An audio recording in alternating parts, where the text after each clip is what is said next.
He was very happy with the recommendation.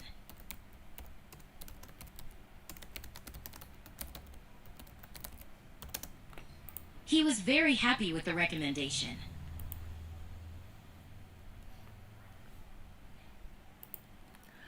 All the necessary information regarding format and structure has already been provided. A new study has revealed surprising details about the human brain.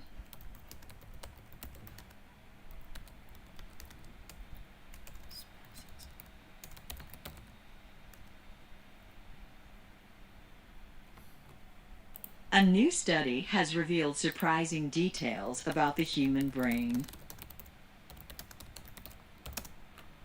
A new study has revealed surprising details about the human brain.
During a redox reaction, some atoms gain electrons while others lose electrons. You are a school teacher, aren't you?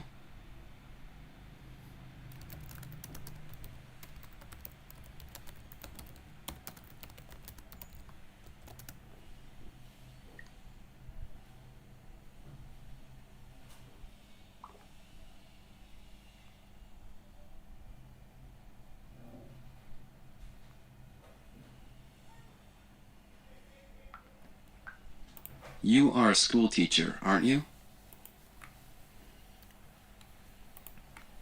Modern methods of construction offer benefits such as increased strength and durability. They received praise for their good behavior.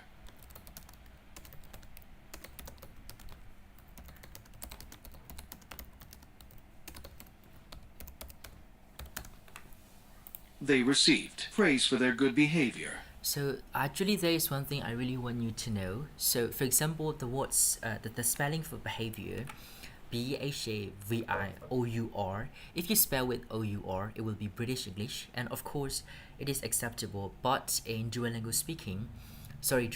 writing, before the reading session starts, I really suggest that you should use the American spelling only. So American spelling should be prioritized for Duolingo English tasks.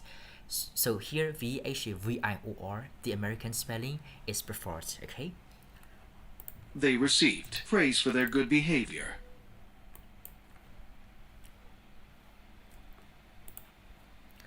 Among the numerous benefits, bicycles are incredibly cost-effective and economically advantageous, both for individuals and city infrastructure.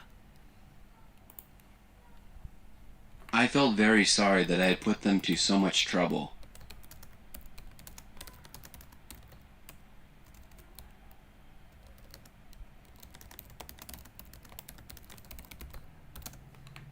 I felt very sorry that I had put them to so much trouble. I felt very sorry that I had put them to so much trouble.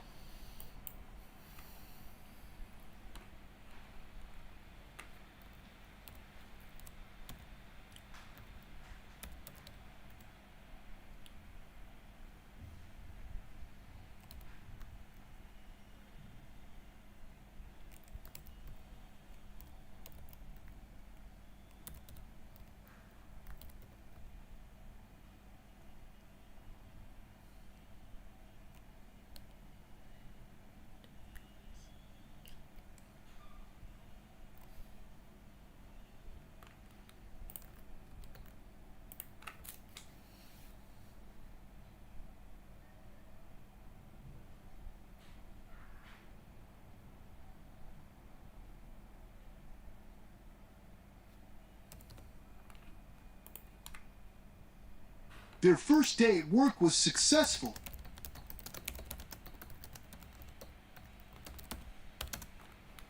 Their first day at work was successful.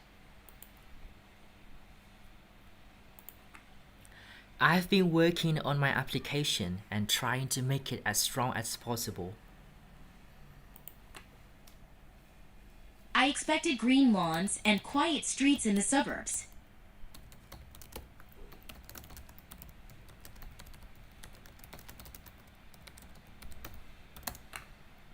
I expected green lawns and quiet streets in the suburbs.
We've ascertained the truth.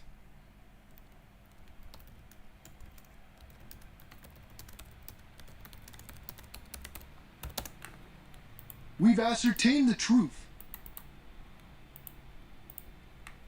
We've ascertained the truth.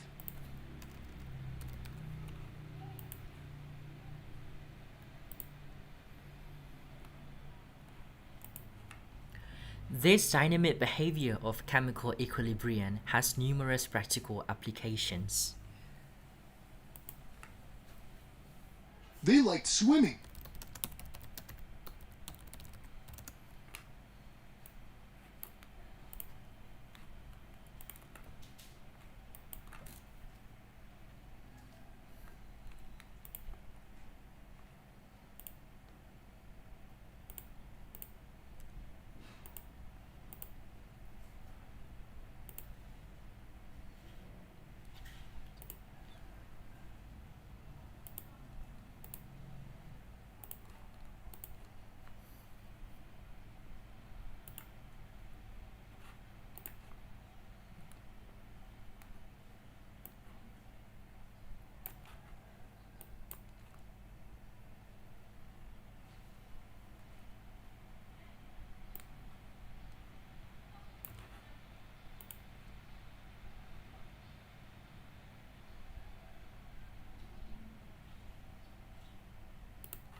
It's going good.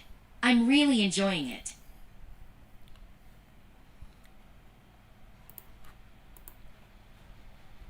Yeah, it's a lot of work. But it's really interesting to see how everything works and to be a part of the process.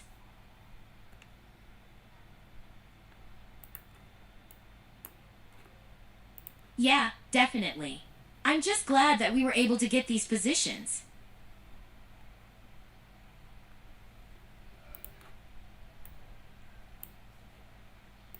Absolutely. Everything is really organized and planned out ahead of time, which makes our jobs a lot easier.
Does technology make life easier? Why or why not? I always believe that technology has made people's lives a lot easier. I'm gonna present two reasons why I think this way.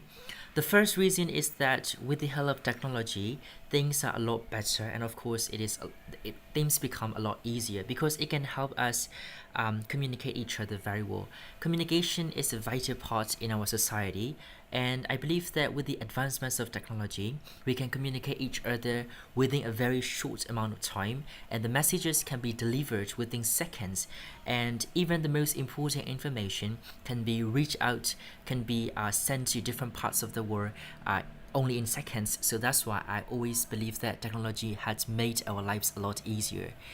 Secondly, I would say that with the help of technology, we can also access to many things in a very first amount of time. For example, as a student myself, I can access many online courses in a short amount of time. And if we have education, of course, we can lead the world. And if we can have access to higher level education, we can develop ourselves. We can also upgrade our society. We can also enhance the way we live. So that's why I would say technology has made our lives a lot easier. Because of these two reasons, I always believe that with the help of technology, we can make things a lot faster, we can deliver things a lot faster, and that's why I think it is good.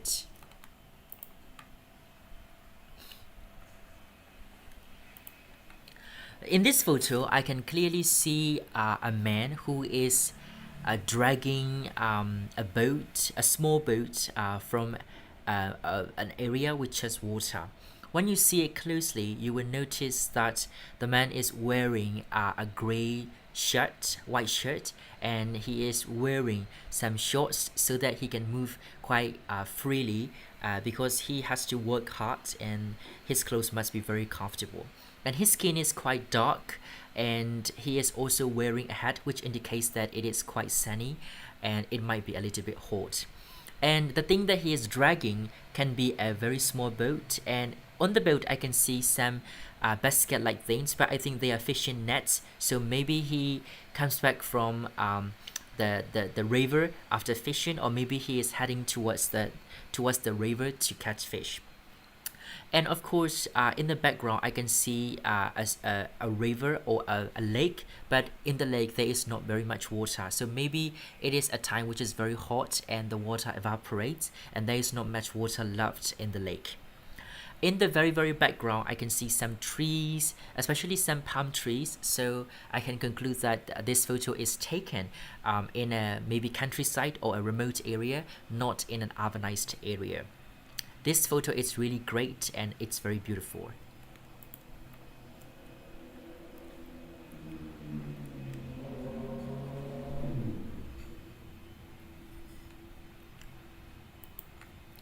Smartphones become a very important part of our education, and I believe that they make it easier for students to learn because they can provide access to different courses across the world.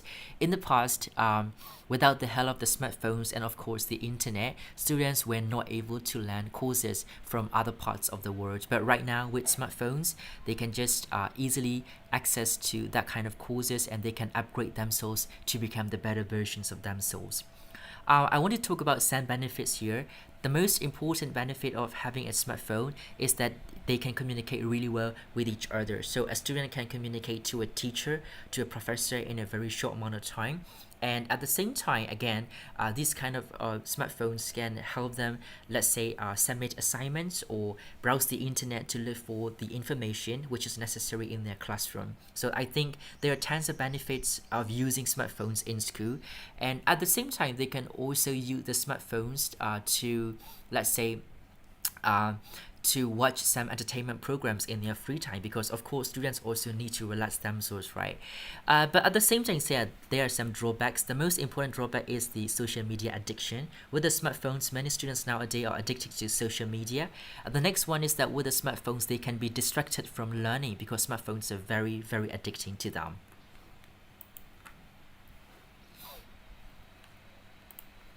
I'd like to ask you a few questions about being a tourist. Describe a souvenir or other product you bought during a trip. During a trip last week, I went to Bangkok, which is a very popular city in Southeast Asia, and I bought, I think, a shirt as a souvenir. The shirt is actually it's decorated with elephants, like Thai Asia elephants, and it looks really beautiful, and it also looks very gentle.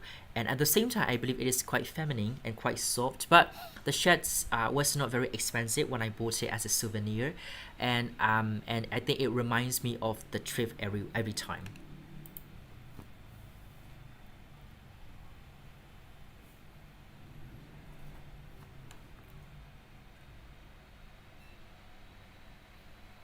Okay, I've got a different question.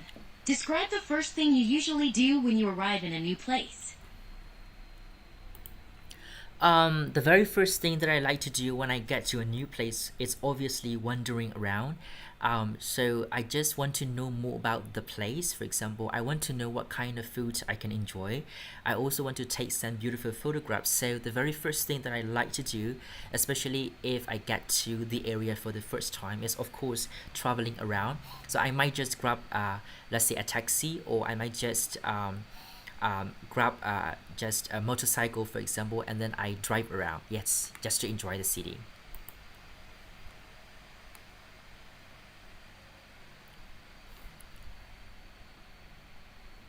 Thanks!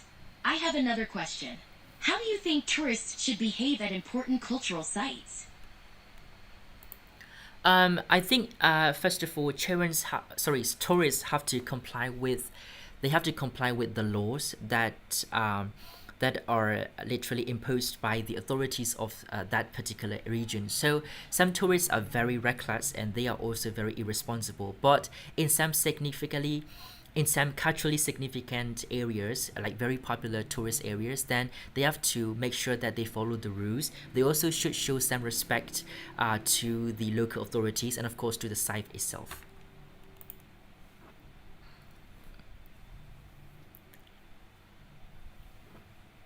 Thanks!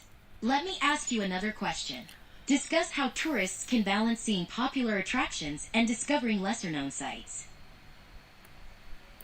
From my point of view, first of all, the tourists have to make a list to where they really want to go or wander or explore, and I believe that they should go to both popular areas and of course less known areas, because popular areas are popular because there is a reason, right? But at the same time, sometimes less known areas are also, they can also give you a sense of knowledge or a sense of culture. So tourists have to make sure where they want to go, and I think they even should make a list for that.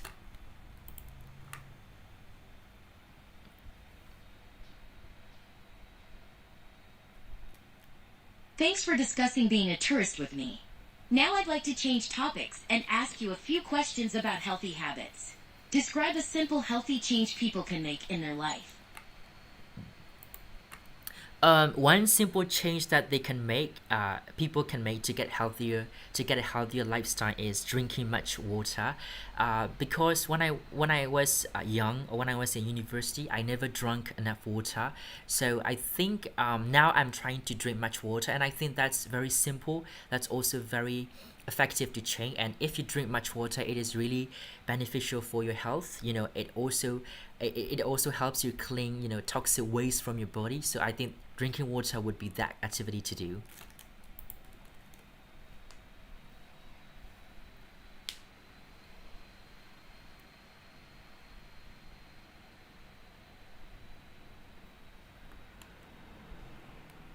Interesting. I've got a different question. Describe a healthy breakfast people might eat. A healthy breakfast should include first carbohydrates, for example, and then it also should have some proteins and of course and some vitamins and minerals that are necessary for the body. So because I'm an Asian, I always start my breakfast with a bowl of rice and of course some eggs, sometimes with potatoes. And I think in my country or in Southeast Asia countries, people don't normally eat sausage and stuff like that. But still, the breakfast, it's quite healthy, I would say.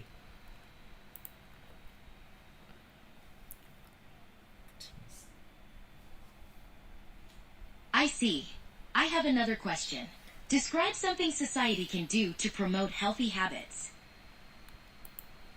One thing that society can do to promote healthy habits is actually educating parents, because parents are the very first teachers for their children, and if the children have that kind of habit when they are young, then uh, it's a very good thing for them, especially when they get older. So I would say educating parents should come first, and if parents are educated enough, they will be able to pass down their knowledge to their children, and of course their children can pass down knowledge, of course, to the next generation. So parents are quite important, I would say.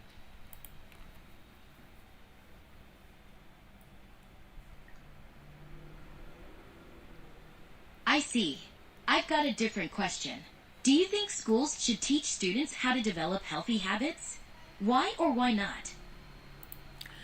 Yes, I advocate the fact that schools should teach young children to get a healthier lifestyle, because schools are actually the places where the children have to learn how to live properly in their lives. I believe that schools should not only focus on academic work, schools should be also responsible for guiding the children, the students, to lead a happy life. So they should teach them how to eat properly, how to drink water, for example, and how to even exercise for them.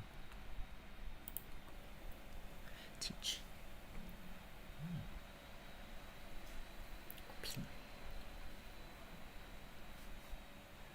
Thanks for talking about healthy habits with me. Have a nice day.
The last time that I went somewhere that was quite new and quite captivating, was, I would say, a concert.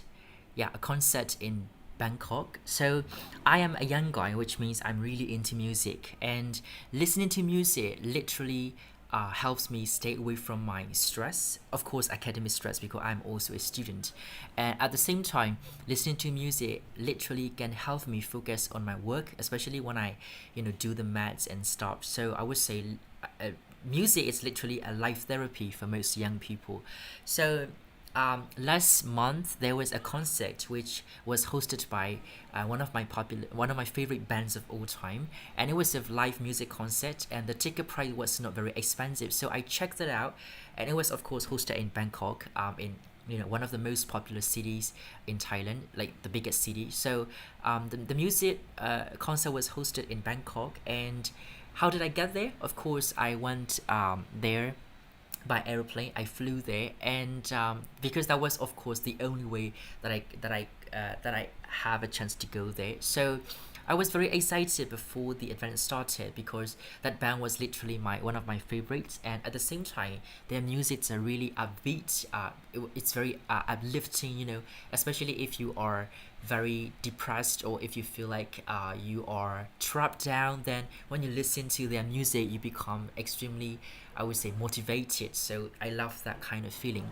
And so when I got there, first of all, I had to, of course, book a hotel room, and I had to arrange some sort of booking stuff, and everything, And I got there around, I would say, before the event started. So I went Bangkok 2 days before the concert started, because I really wanted to have some time visiting the city. What was the experience like?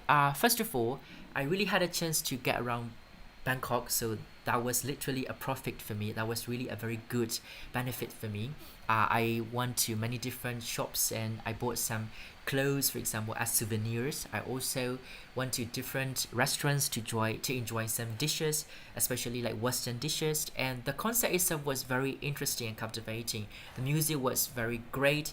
So of course, I really had a chance to dance, to literally vent out, especially to forget what I have been facing, for example. So that, I think that concert lasted for 2 hours, but that 2 hours was really everything for me. I really had a chance to escape from reality for a while, and I will be always grateful for that kind of moment.